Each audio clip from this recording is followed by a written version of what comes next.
Sorry about that. The game crashed.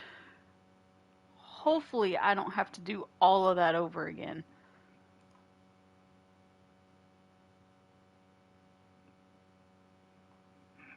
God dang.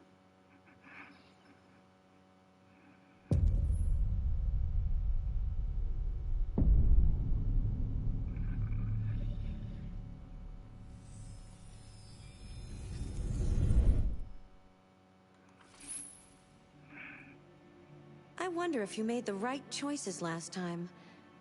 Let's see what you'll do today. Welcome to Detroit. Wait.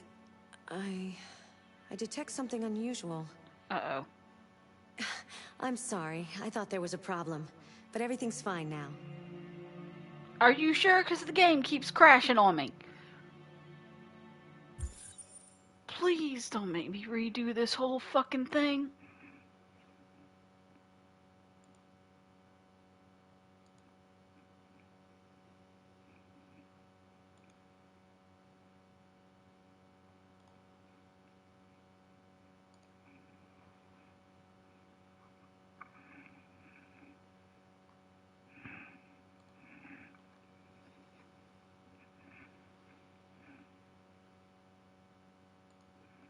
Sorry about that, guys. The game crashed. I don't understand why it keeps crashing like this.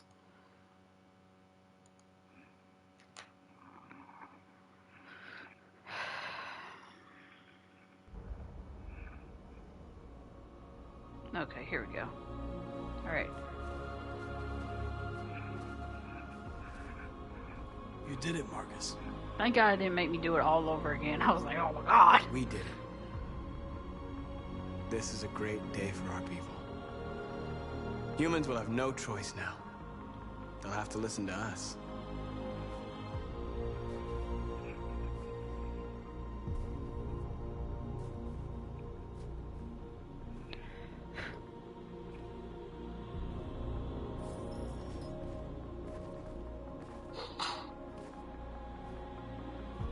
We're free.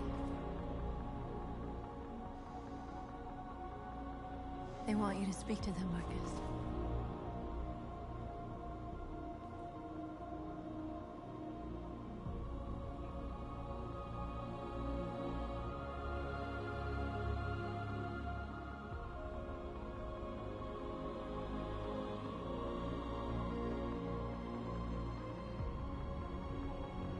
Today, our people finally emerged from a long night. From the very first day of our existence, we have kept our pain to ourselves. We've suffered in silence.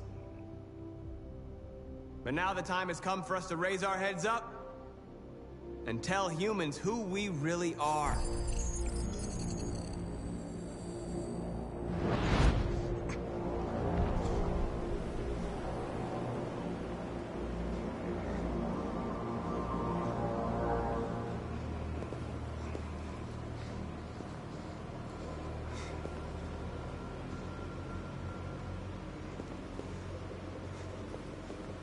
Amanda?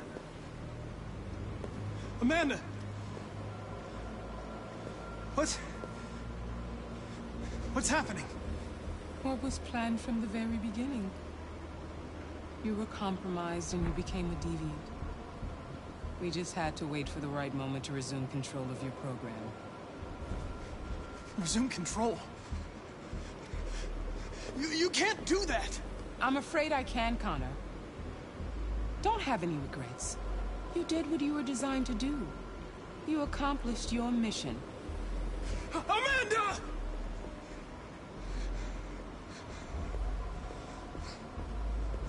I left my man out in the cold.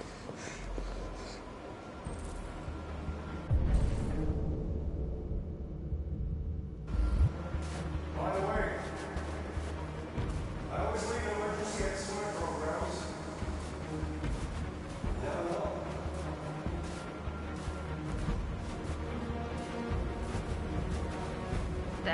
He was talking to me.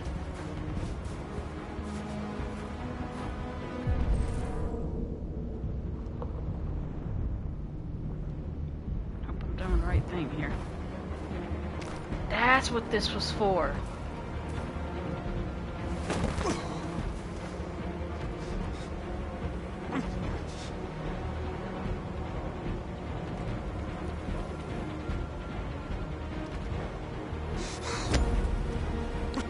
The moment where we forget our bitterness and bandage our wounds. Where we forgive our enemies. Humans are both our creators and our oppressors, and tomorrow, we must make them our partners. Maybe even one day our friends. But the time for anger is over.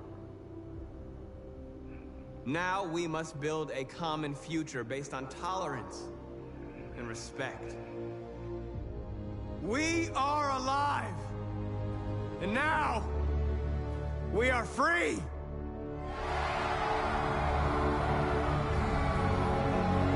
Hell yeah.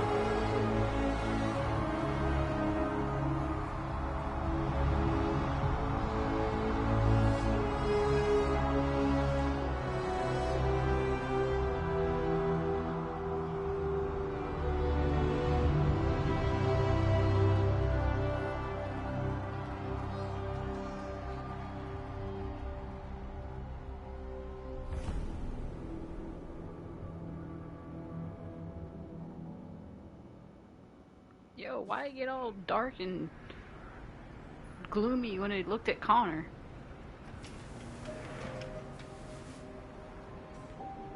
It's over, Alice. We're free.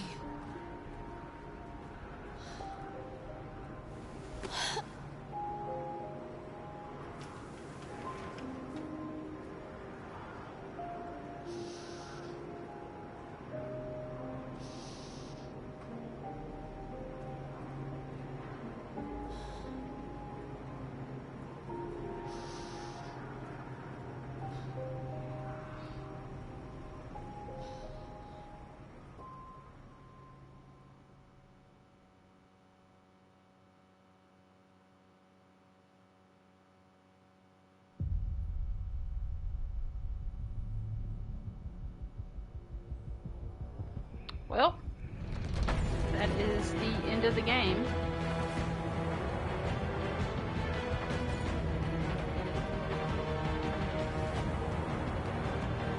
That piece of shit.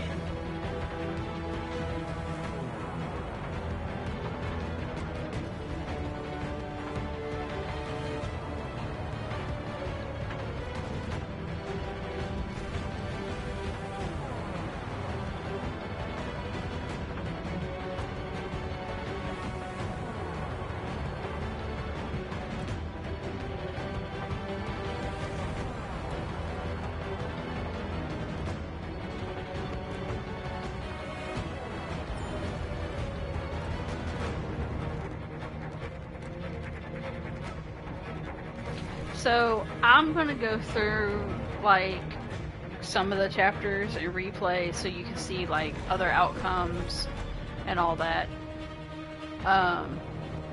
Because like the end chapter, I know there's like if some of them get captured, you see them in the camp and they have to like escape the camp and all that.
some asses. Yeah. Oh, was Hank and Connor gonna meet up and hang out?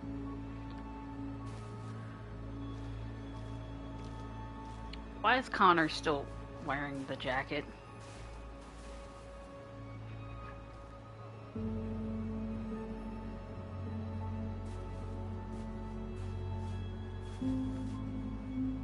Oh.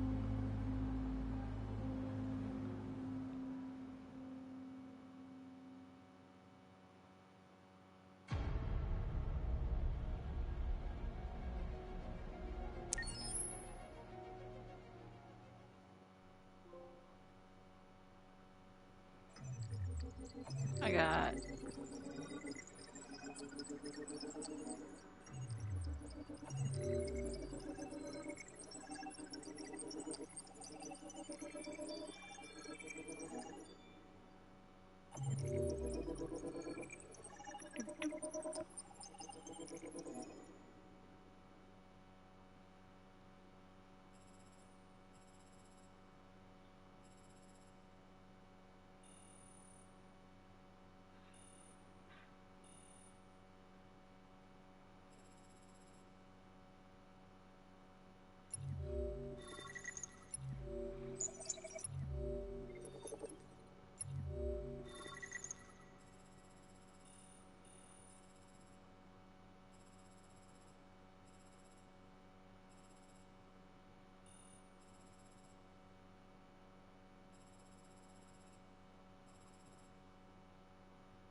Yeah, apparently there was another thing that was supposed to be unlocked that I could have used to get, but it wasn't unlocked. I didn't see it. So I'm kind of wondering. I don't know.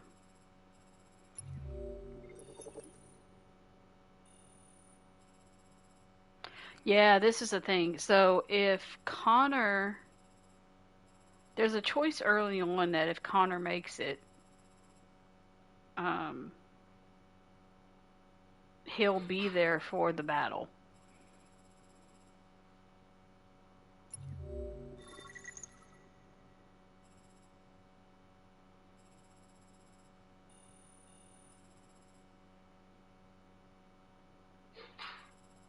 So then, of course, you know, Kara can choose to sacrifice herself and all that.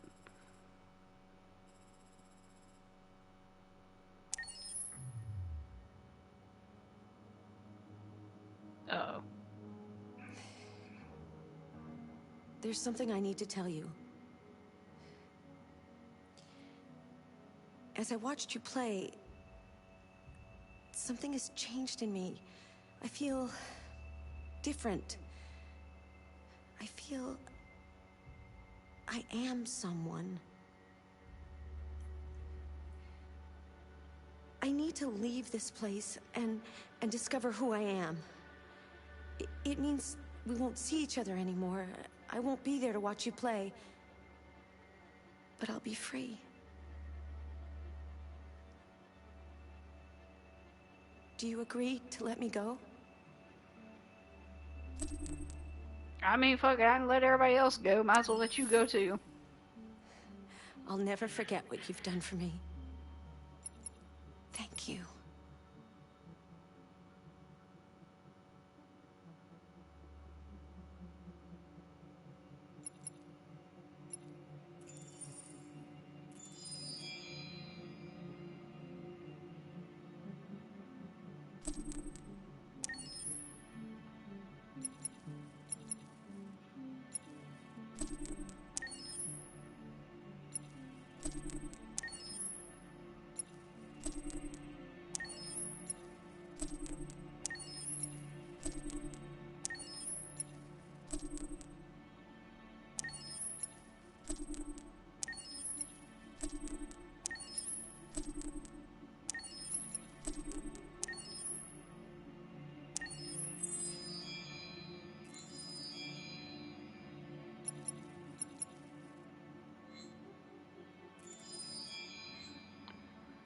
And there's also the short videos I'm gonna buy so we can watch them.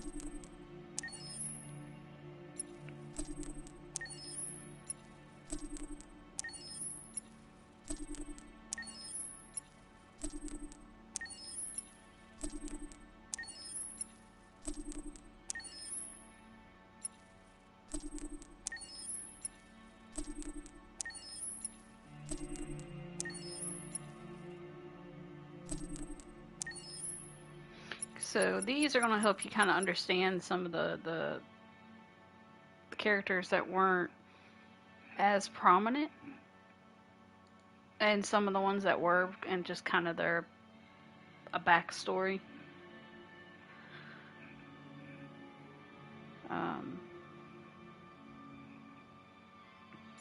So I'm gonna start with this one.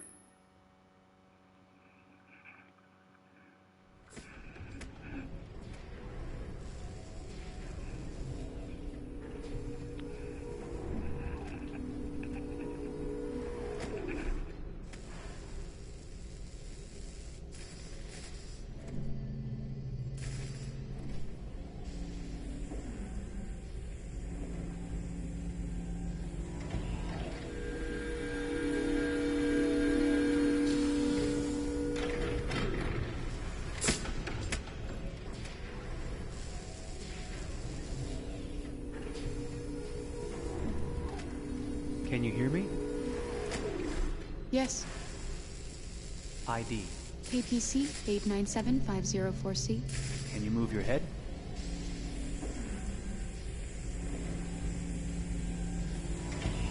Your eyes now.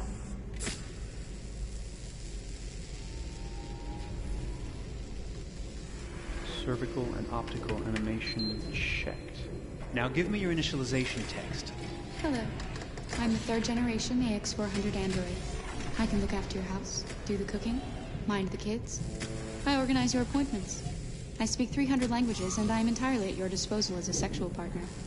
No need to feed me or recharge me. I'm equipped with a quantic battery that makes me autonomous for 173 years. Do you want to give me a name? Yeah. From now on, your name is Kara. My name is Kara. Initialization and memorization checked. Now, can you move your arms?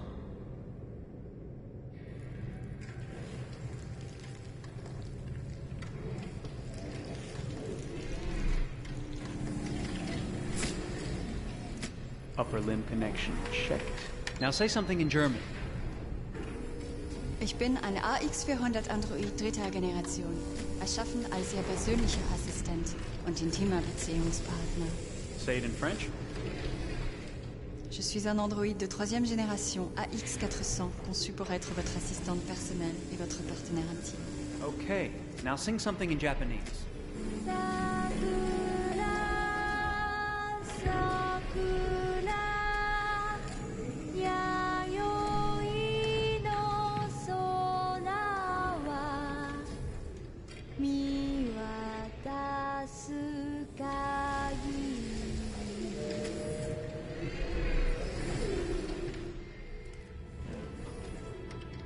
Multilingual verbal expression checked. Go ahead, take a few steps.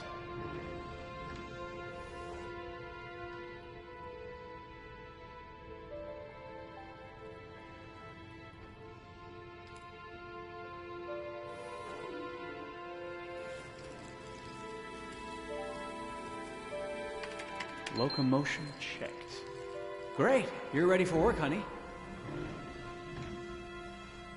What's going to happen to me now? I'll reinitialize you and send you to a store to be sold. Sold? I'm a sort of merchandise. Is that right? Yeah, of course you're merchandise, baby. I mean, you're a computer with arms and legs and capable of doing all sorts of things. And you're worth a fortune. Oh, I see. I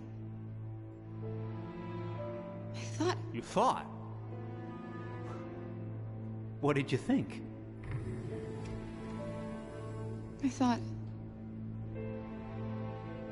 I was alive. Shit, what is this crap? That's not part of the protocol. More memory components going off the rails. Okay, recording. Defective model. Disassemble and check the required components. You're disassembling me, but why? You're not supposed to think that sort of stuff. You're not supposed to think at all, period. You must have a defective piece or a software problem somewhere. No, I feel perfectly fine, I assure you. Everything is all right. I answered all the tests correctly, didn't I? Yeah, but your behavior is non-standard. Please, I'm begging you, please don't disassemble me. I'm sorry, honey, but defective models have to be eliminated. That's my job. If a client comes back with a complaint, I'm gonna have some explaining to do. I won't cause any problems, I promise. I'll do everything I'm asked to. I won't say another word. I won't think anymore. But I've only just been born. You can't kill me yet.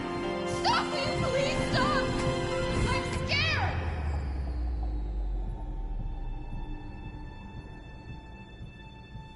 I want to live. I'm begging you.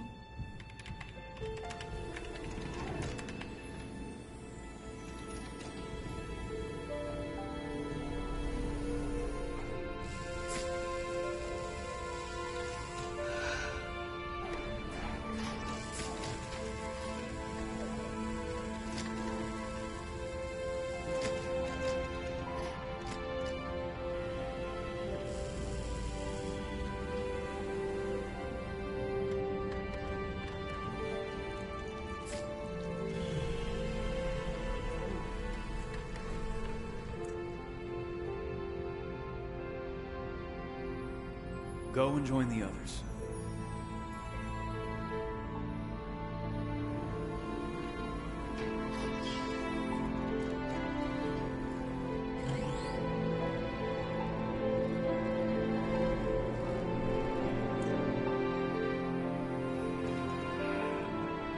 Stay in line, okay? I don't want any trouble. Thanks.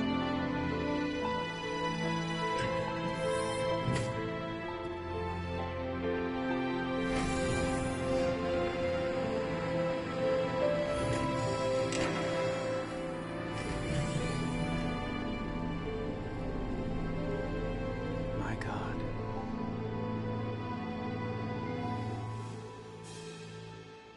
Damn.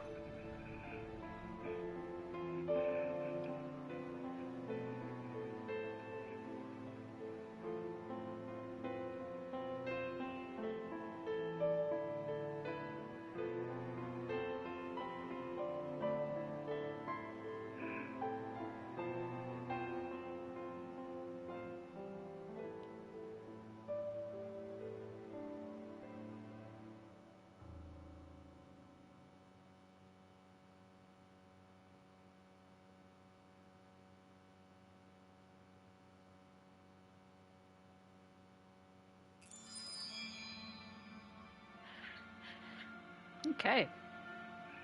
Damn.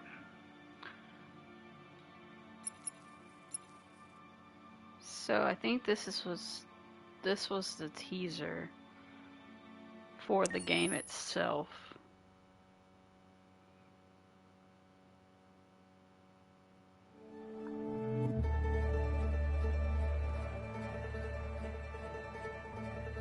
Detroit. This is where it all began. The world's forge. The place where it all started. And it will all end. One error, and I came to life. I stepped out of the darkness, and I opened my eyes. First there was the fear, the light, the noise, the cold, and the fear again. I could feel my hands shaking, my heart pounding in my chest. Life running into my veins. I wanted to live. I fought for that.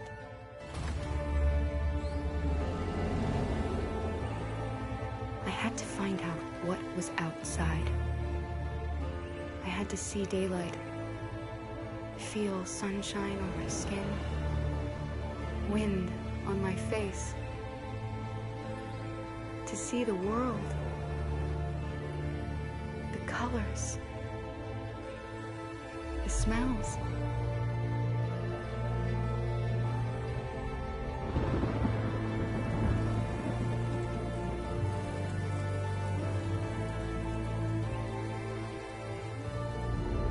But the world is not what I imagined.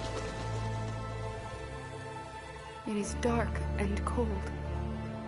It is harsh and violent, unfair and brutal. It almost convinced me I was nothing. Less than an object, just an obedient machine. But deep inside me, I could feel something different. A gentle and warm whisper telling me They did so well with this game. So well. I had to escape. I had no choice. Escape to love, to hope, to live. To figure out what that force inside me was. Maybe I will change the world. Maybe I'll choose a different path. Now, it's up to me to decide.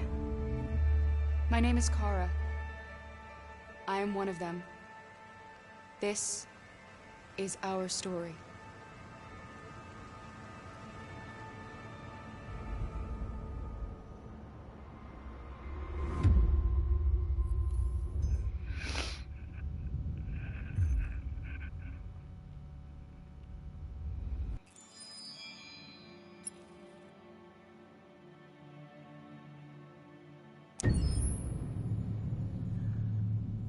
So I think this is like the making of it. When David and Guillaume got back in touch about making Detroit, I wasn't terribly surprised they decided to make it because the fan response was so intense. So it makes sense that they would choose to do that after the enthusiasm. It was a challenge, and it was just an interesting thing to get my head around how to approach this character now as a different, much older person. The way they portrayed whether or not them. she had changed, and I'm very happy to say that with Detroit, I've had the opportunity Similar to like the voice actors is crazy to me. So much more than I ever expected. You do the housework, the washing, you cook the meals, and you take care of... God damn it, where the fuck's the rat gone now? Alice! Alice! I mean, she starts out essentially how she does in Kara in a very, not robotic, but, you know, android, other way.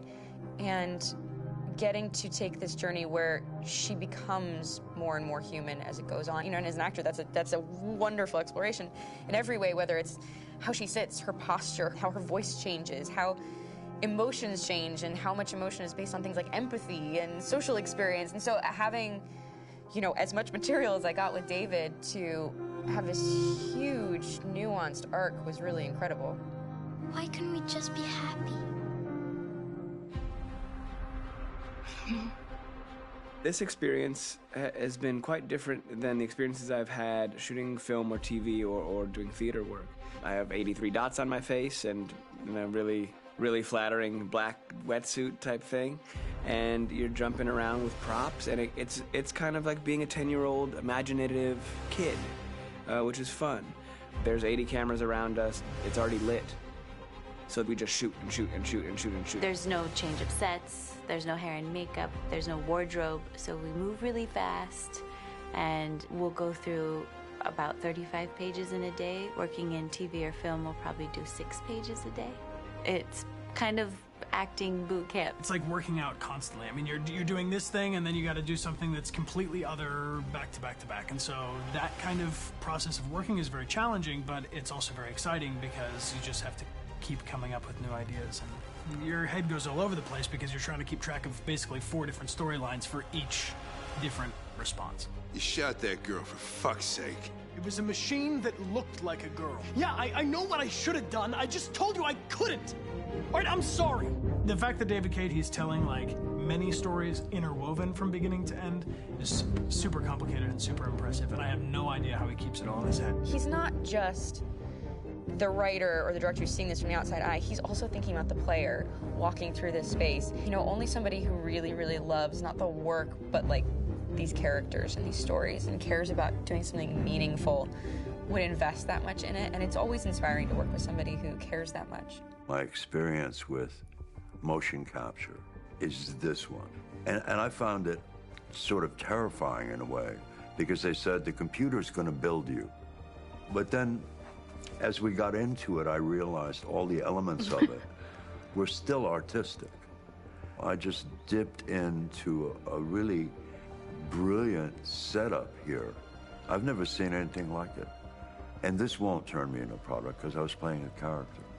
So it's wonderful. In the game, Detroit comes back because of a revolutionary industrial rebirth. And there's no reason why that can't happen in Detroit, because they have such tremendous infrastructure for millions and millions of people who can very easily support, you know, a new industry.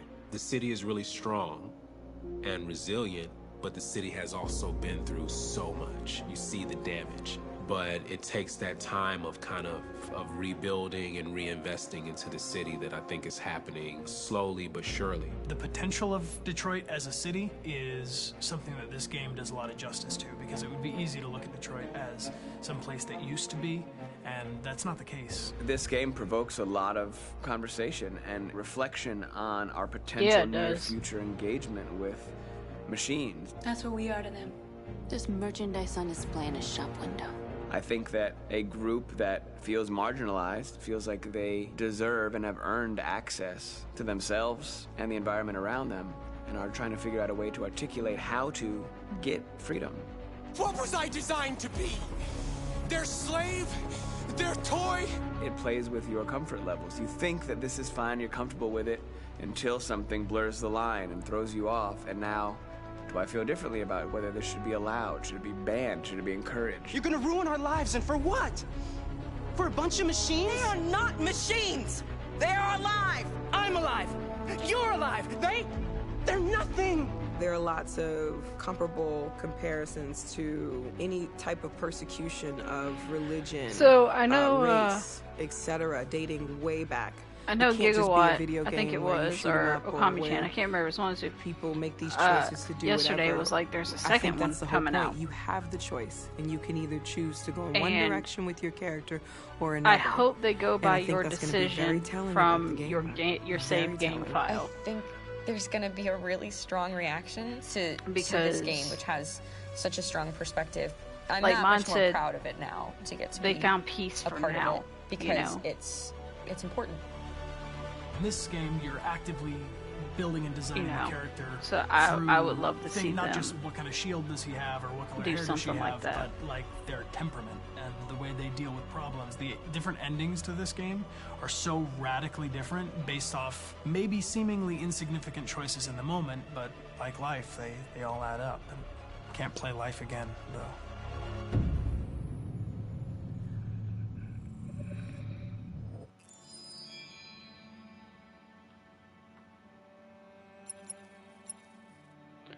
Yeah, so I really hope they do go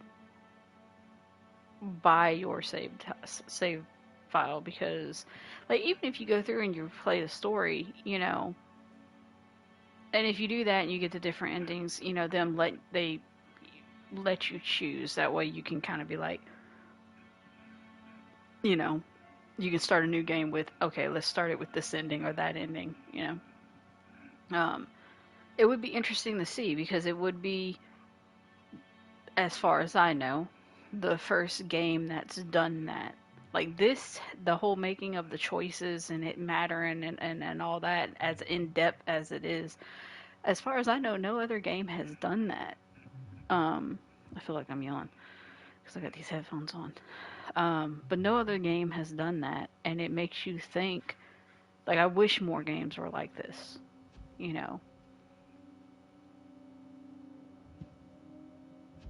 So hopefully, if the rumors are true about a second one coming out, I'm hoping that's something they do. But let's see. Let's meet Kara, Marcus, and Connor. Oh, by the way, the guy who plays Connor, actually, him and his wife stream here on Twitch. It's called Decharted Games. And I enjoy watching them play games, because they you know, they actually do play games together, and it's pretty cool.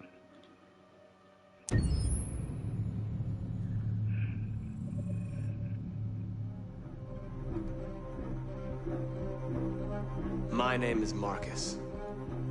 My name is Connor. My name is Kara. I am one of them. This is our story. I think who Kara is, or how I would describe Kara, depends entirely upon who's playing her, because you have the option to make her multiple different people depending on the choices she makes.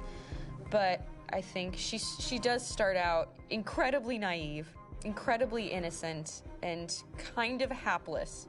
I'm sure we used to be friends before I was reset. Oh yeah, Maybe we oh yeah, can and be they friends don't play again. like, She's a you know, person I don't who's want people to be wrong. They don't play characterized, just I think, by this empathy. game. Like they she's play a person like who really she actual just comes games from and her heart. newer games that have Never come out leave and me, stuff right? like that. And it's him and his Promise wife. you'll never go. I promise. So definitely check them out. Are you okay? Are you hurt? Wait a minute. Leave her alone. Leave her alone. The really beautiful thing that I've had the gift to be able to do is to essentially build a person from the ground up, because that's what she's doing throughout the game. And with every experience she has and every person she meets, she's building, you know, first emotions and then the sense of judgment. And it's sort of an exploration of what it is to be a human. Don't worry. Luther and I will be right here.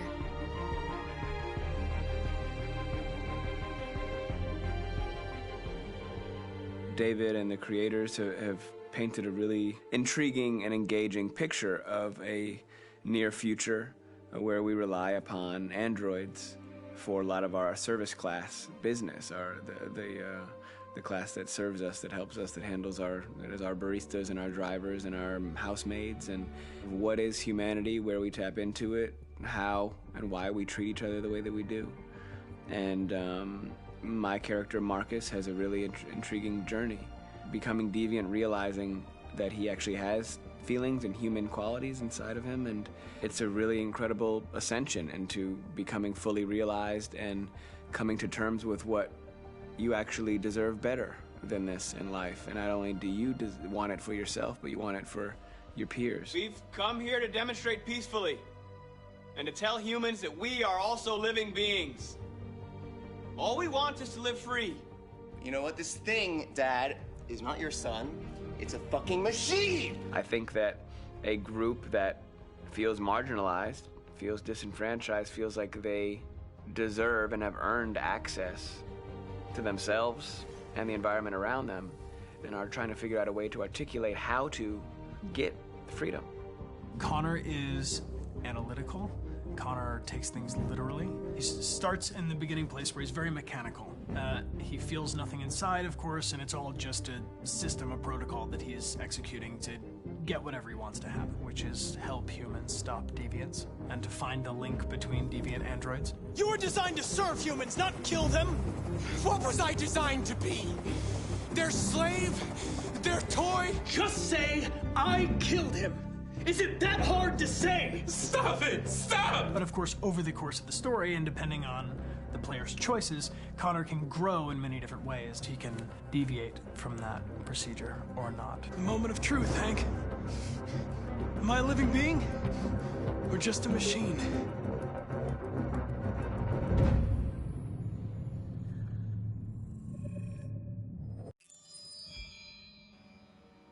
Oh yeah, yeah. Like it's kind of cool that they did that, you know. But yeah, it's crazy how much they look like them.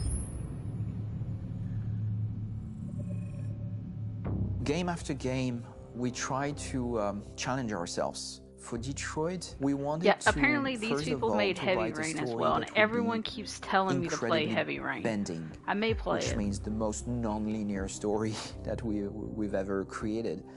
And we wanted really the player to have the possibility to change the story, change his own journey. When you're writing at Quantic, you're writing for an interactive medium. You know, when you're working in television, you'll put a character in a difficult situation, and you as a writing team will argue about what would that character do.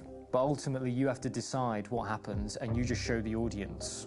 What's interesting about interactive drama is you bring the player into that conversation, and it changes your job slightly as a writer, because your job is to provide a narrative context in which the player can write his own story. You're giving him this kind of narrative Lego that he's going to snap together into his own shape. You also have the ability to make your audience attach themselves to your characters, because the audience is in some sense responsible for what happens to the characters. It's just a few cans.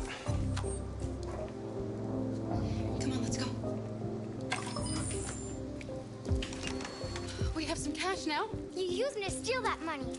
How could you do that? I trusted you. What is a bit specific about this scripts is how large they are. If you take a film script, there are about 100 pages, but here we have to deal with a script that is between 4,000 and 5,000 pages. Everything becomes bigger because we don't just tell one story, but we tell all the possible stories that can be told within this narrative space.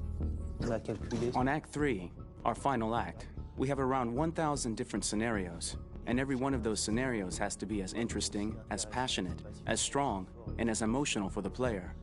We want every action that the player does, every interaction that is available to serve in telling the story, and help the player understand who his character is, and build that character moment to moment.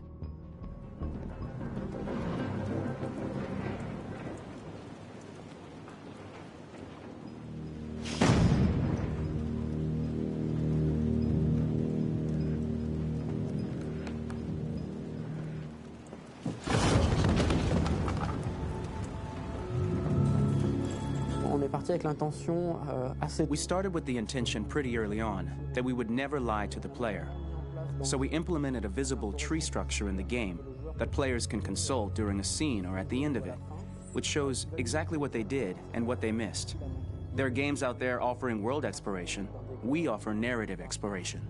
You know, keeping control of such a wide and large story is a huge challenge. So same thing when you shoot. Shit, I didn't realize you could look at the flow chart during the many scene. Different versions That's of each crazy. dialogue of each scene. For actors, it's a huge challenge. Because of the style of the game, you have so many different ways that the character can go. Every decision, it's what I call kind of choose your own adventure. Like every decision that the player makes, it's going to open up 40 more pages of material and experience that ties in, which means as a performer, you have to try to continue to make things feel real that the player might not ever see, but also that in performance it's not always connected to a previous act. It's grueling, it's hard work, but it's a great team and I enjoy doing it. I was really frustrated. I was until I got to this point where I kind of was able to step outside of my own experience and even in a lot of ways my own process and be able to step outside of that and okay, this is something new. What do you need? How do I meet you there? How do I give you what you need and still feel like I'm doing what's right? And once I did that, then all of a sudden it got really fun. It was much freer and having to approach it in a new way and think about the player and think about how it serves them and what I'm doing for them or what I'm letting them into. It's really, I think, helped me grow in general. Remember, there's nothing on the left. That's a wall, so it's probably all there. And then make her come first, close. But I think you would go first to check that it's safe. Okay, sure.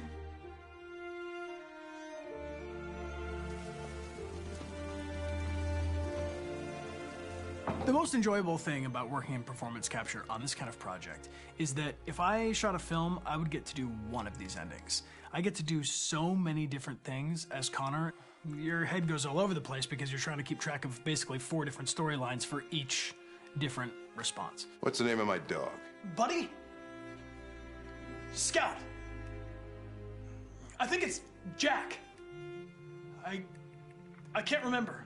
So I worked with physicality a lot because it was a good way to anchor myself in these different rings of the tree. As the story grows out, I know where that is physically in my body, and then I can switch more continually on set, and it'll be entirely up to the player to determine what order those things come out and what they look like from a distance. Like if you're playing through it, the culmination of all of that will be their version of Connor. I'm faster than you, and I don't feel pain.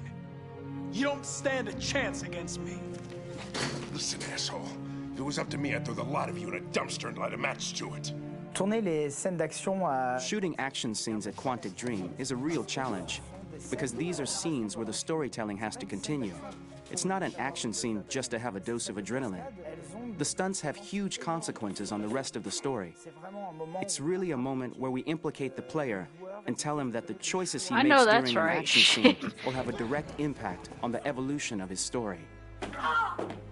My biggest challenge on Detroit has been managing the large number of animations that we received from motion capture.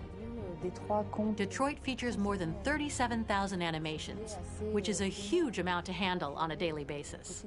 You have to realize that the player, in his first playthrough, will miss certain scenes. This also means that we had to think of, conceive, and produce all the potential story paths. The characters' costumes, the places, day or night, the weather. Did the character get shot in the shoulder? Did he get injured? All this consistency forced us to produce a lot of graphic assets in order to, quite simply, allow the player to have true continuity throughout the story. Honestly, we were even surprised by the challenges that come with such a big tree structure, and we did our best to guarantee quality across all the game and make sure that whatever path you choose within this narrative space, you will have an equally good experience.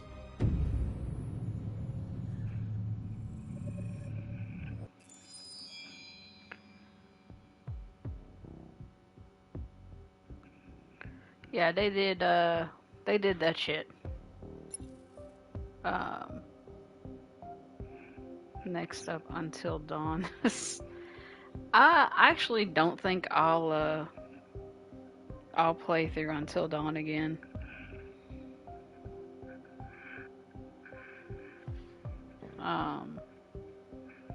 Like, I liked it, but I don't think I'll play through it again. I may play through like Little Hope or something like that, but I'm not sure.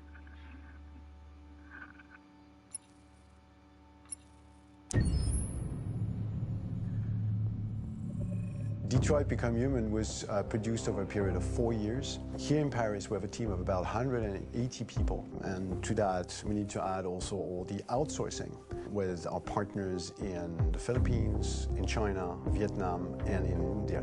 So when we started working on this story, I had to imagine where Kara was built. And for whatever reason, the city of Detroit came very quickly to my mind because it had already an incredible story by itself of history and themes.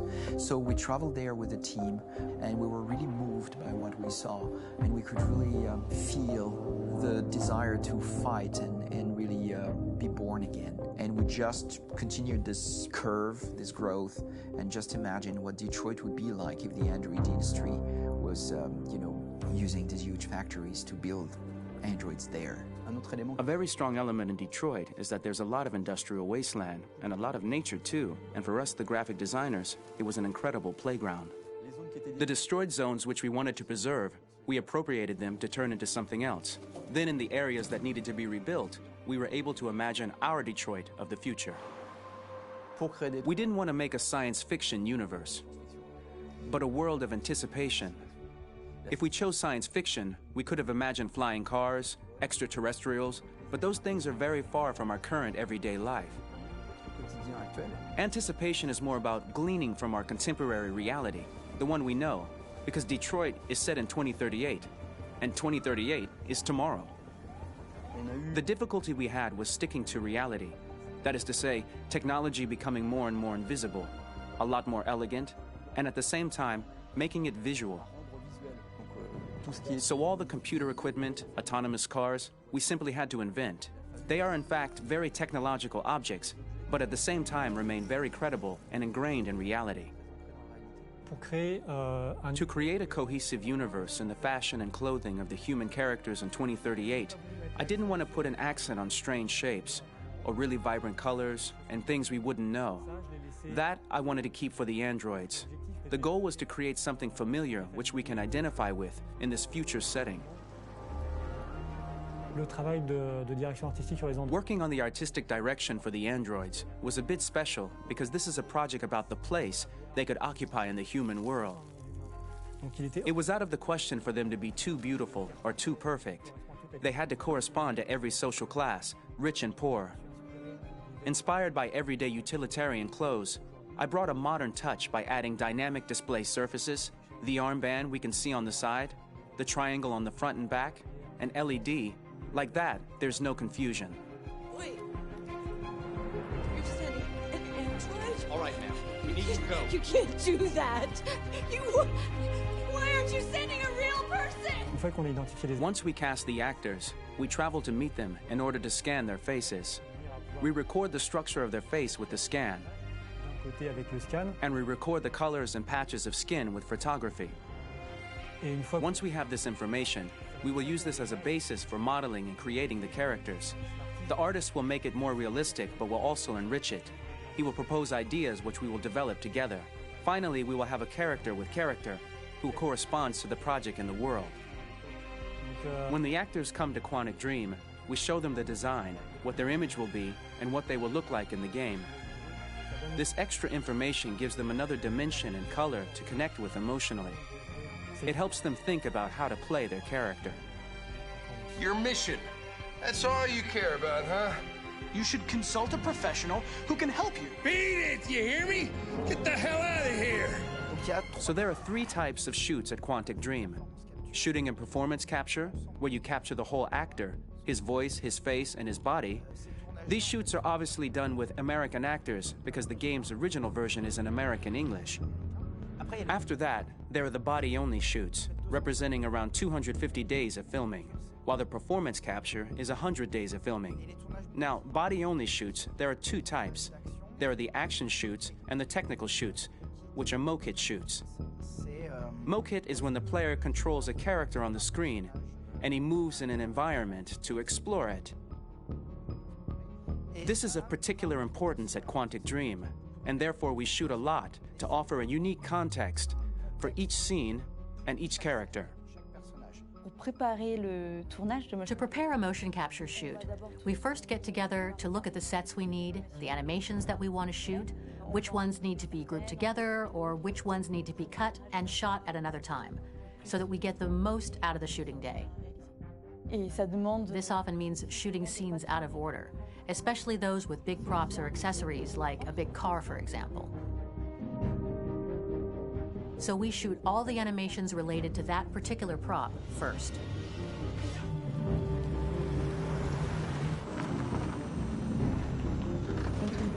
The biggest challenge for the mocap team was shooting a Spider-Man mokit.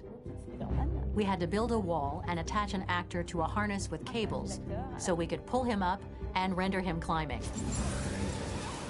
The shooting on this game total took about, I would say, more than a year, maybe 1 and 2 years, with about 300 actors on set. So it's quite a massive production. But so much happened on this set between the stunts and the shootings with a little girl and all these great actors that we had. It was really a very, very memorable journey for the team and for myself. Today, Detroit has over 37,000 animations.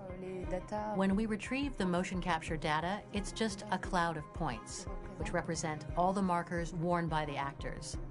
From this cloud of points, we have a phase called retargeting, which gives us a skeleton. This skeleton will be applied to the characters of the game. There is still work to be done, but this gives us the main movements.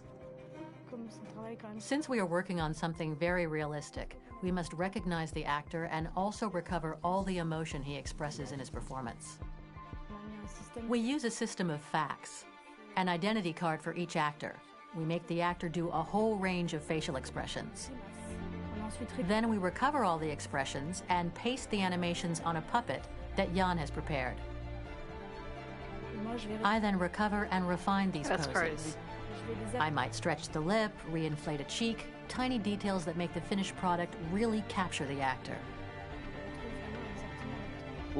Because of the nature of our mocap system today, when we receive the animations, we're missing eye movements, and so the character has that dead look. He really has no eyes, so then it's a big part of the work for the animators to find the regard of the actor in relation to his position, in relation to the body, etc. It was crazy when I saw the newest model for Kara, because they've been working on it, and this was the first time I literally jumped in my seat.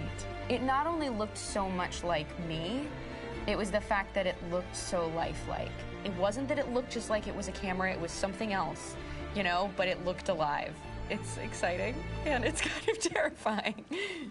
Game after game, we learned the rules of optics and filming, and our goal with Detroit Become Human was to have cameras that would actually emulate the optics of a real physical camera. So basically dealing with real-world imperfections was our main task, and just to make cameras look as real as we can. Once the animations are shot and processed by the animation department, integrated and polished, we film them. That is to say, we really do a mise en scène, as in cinema. The real difficulty of our job is to know if these cameras are telling us something. Are they in the emotion of the scene? Do they describe exactly what the action must convey, what must be felt?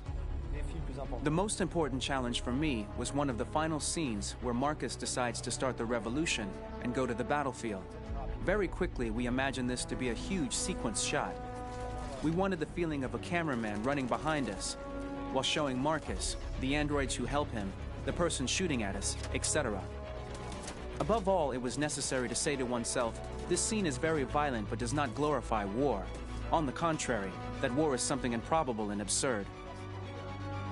It was really a fun challenge. The idea was to say we have 3 characters. We would like each of them to have a specific cinematography. We wanted Kara to be much more filmed with some kind of handheld camera, to have something very living, very breathing. For Connor, we wanted something very cold and very perfect. And for Marcus, we wanted something epic and spectacular. So it was about the filming, but it was also about the photography.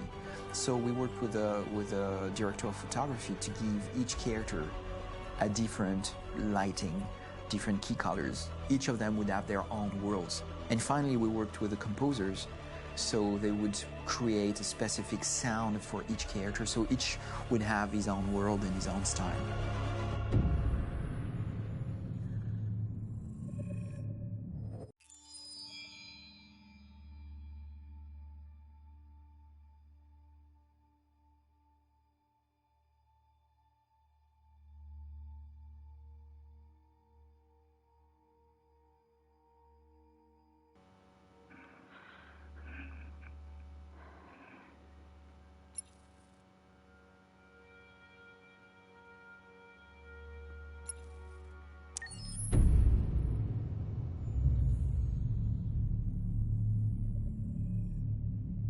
Here we go, pre-story. For starters, what should I call you?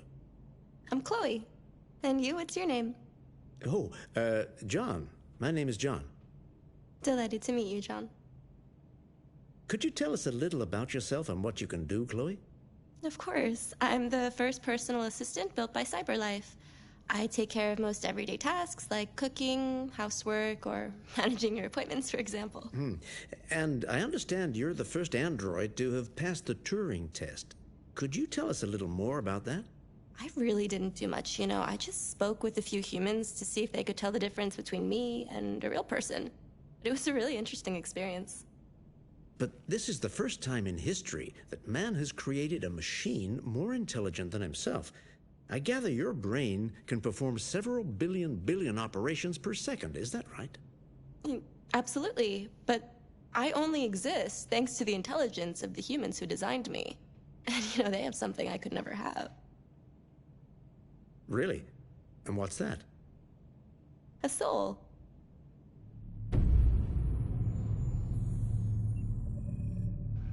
Yeah, that's not creepy at all.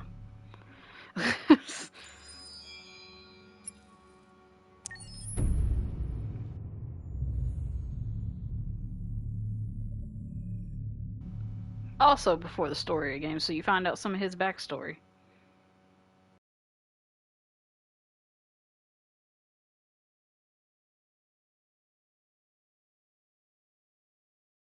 Hold on, just a little while longer. Hold on, just a little while longer. Hold on, just a little while longer. Everything will be alright. Everything will be alright. Fight on, Just a little while longer. Fight on. Just a little while longer. Fight on. Just a little while longer. Everything will be alright. Everything will be alright. We will sing on just a little while longer.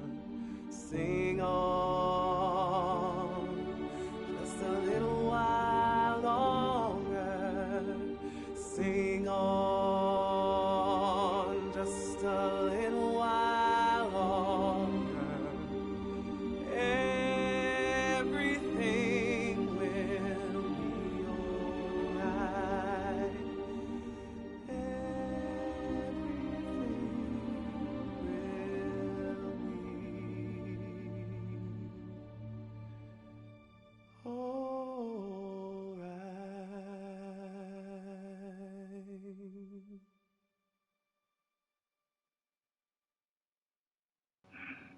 Damn.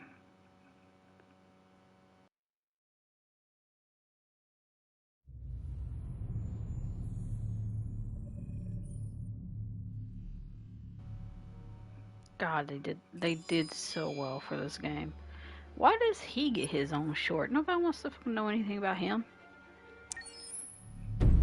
Jackass that he is. Damn serial killer.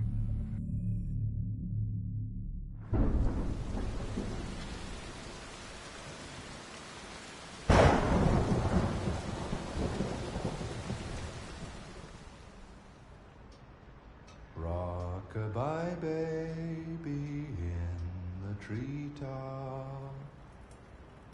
When the wind blows, the cradle will rock. When the bough breaks, the cradle will fall. And down will come baby, cradle and all.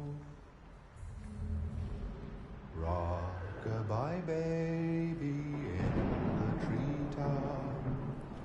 When the wind blows, the cradle will rock. When the bough breaks, the cradle will fall. And down will come baby, cradle and all. Rock-a-bye baby in the treetop. When the wind blows, the cradle will rock. When the bough This is just 10 tons of creepy. The cradle will fall. And down will come baby, cradle and all.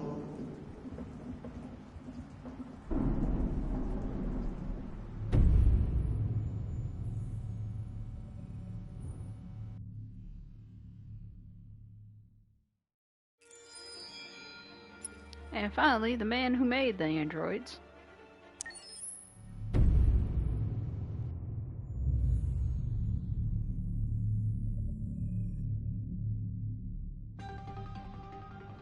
In the space of a few years, androids have completely transformed the world in which we live. By letting androids into our homes and factories, the CyberLife company has made them everyday technology. The founder of CyberLife, Elijah Kamsky, is a very discreet man. Despite being the CEO of the highest valued company in the world and being voted Man of the Year by Century Magazine, he remains a mystery for most people. That's why we at KNC are so excited to be here as CyberLife opens its doors for the first time. Elijah Kamsky, could you please tell us where we are? Certainly, and welcome. We're currently in CyberLife's production center in Detroit. where all models are designed and manufactured. More than 10,000 androids come off the production line every day. Fascinating. Could you tell us what your goal was when you founded CyberLife?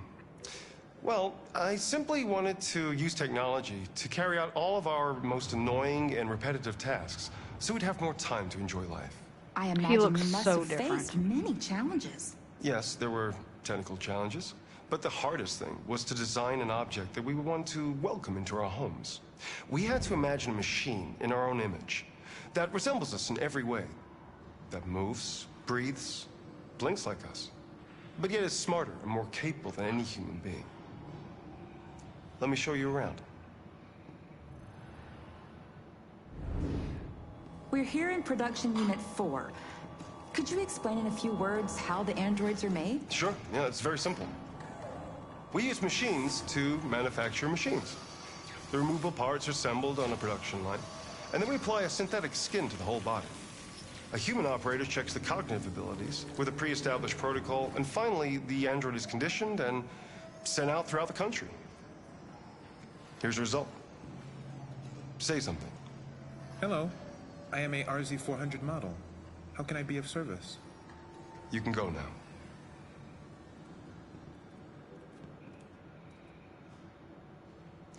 Our androids are already replacing humans in many fields. For example, they represent more than 80% of all university professors and 63% of all medical staff. Tomorrow they'll replace our soldiers, and who knows, maybe one day, our leaders, to make the best decisions in humanity's interest. Come on. Replacing humans with machines has led to record unemployment of 28%. What do you think about the situation? Okay. The first steam engines also caused an increase in unemployment. But no one today would imagine turning back the clock.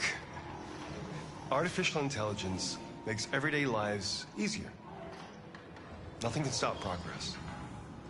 What's happening here is inevitable. These days, more and more people choose to live with an android rather than another human being. Does this development worry you?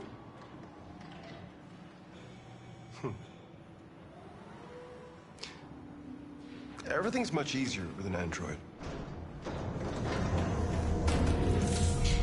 They obey your orders without ever complaining. They can cook, discuss philosophy with you, have intimate relationships according to your desires. They never say no. Obviously, they are that's the creepy. perfect partner. Everyone deserves happiness. Why deprive yourself of so-called moral reasons when a machine can make you happy? Many science fiction books tell the story of how machines become more intelligent than us and end up confronting us. Aren't you worried about that possibility? I understand the irrational fears about artificial intelligence, but I assure you that will never happen with a CyberLife android. They're designed to obey humans. They're machines.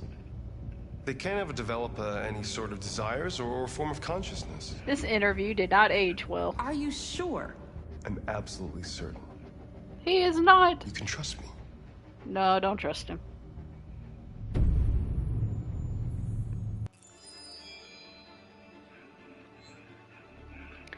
It kind of makes you think, because of the whole backdoor thing with Connor, if he knew, like, you know what I'm saying? Like, did he know, how many magazines did I miss? Oof. I think I missed them because I wasn't fully reading them. I was just picking them up and looking at them, and apparently you gotta fully read them to get them.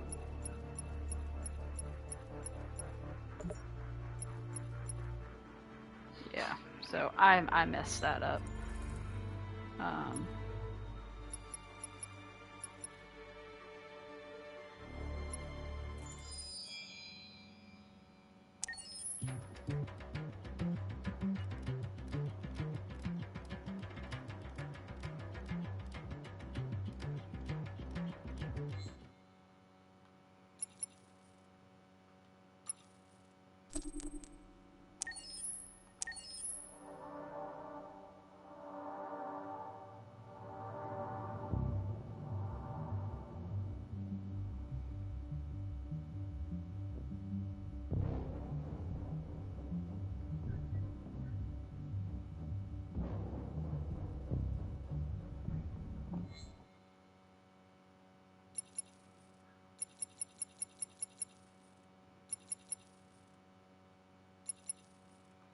Okay. So, what time is it? It's 5:53. What is this survey? Oh, who is your favorite character in Detroit? Connor, hands down. Was there a moment in Detroit that resonated with you personally?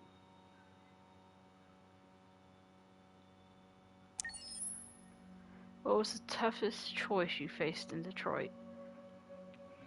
Accepting Alice's identity with Kara, being pacifist or violent, deciding to shoot Chloe with Connor.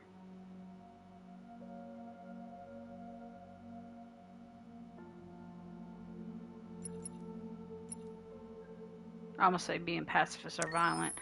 I went back and forth with that one.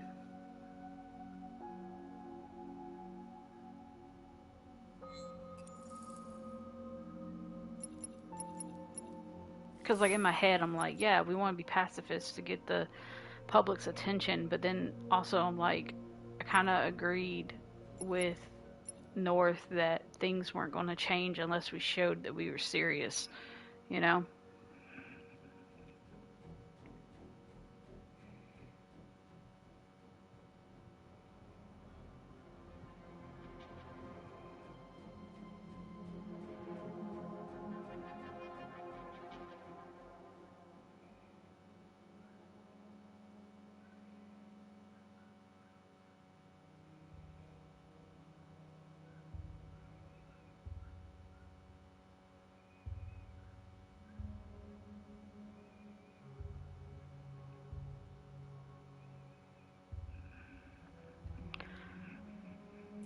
Let's see.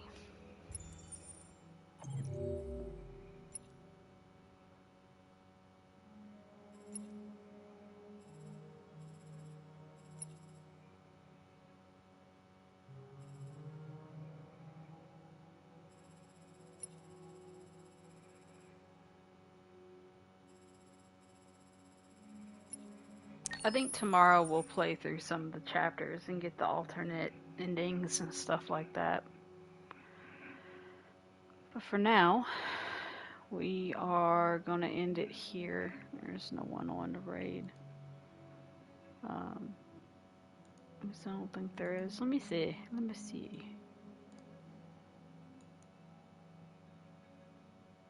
No, there's not.